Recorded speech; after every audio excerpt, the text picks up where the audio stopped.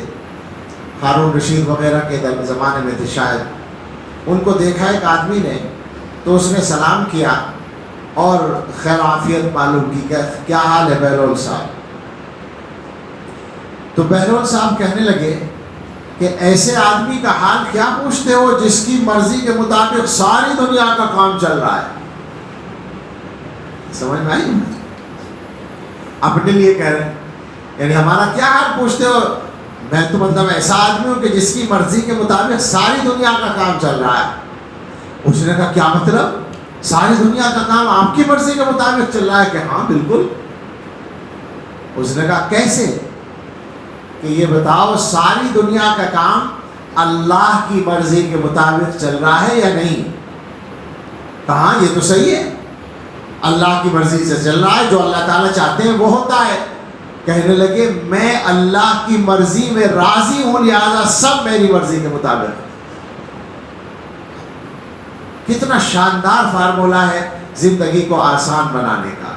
بس یہی عرض کرنا تھا کہ ہم اللہ تعالیٰ کے ساتھ اپنا معاملہ ٹھیک کر لیں، اللہ کا ہمارے ساتھ جو معاملہ ہے اس پہ نظر ڈال لیں، اور ہمارا جو اللہ کے ساتھ معاملہ ہے اس پہ نظر ڈال لیں تو آخرت کا مسئلہ بھی حل ہو جائے گا اور دنیا کی زندگی بھی آسان ہو جائے گی. اللہ مجھے اور آپ کو سبھی کو توفیق عطا فرمائے. آمین. وآخر دعوانا ان الحمد للہ رب العالمین.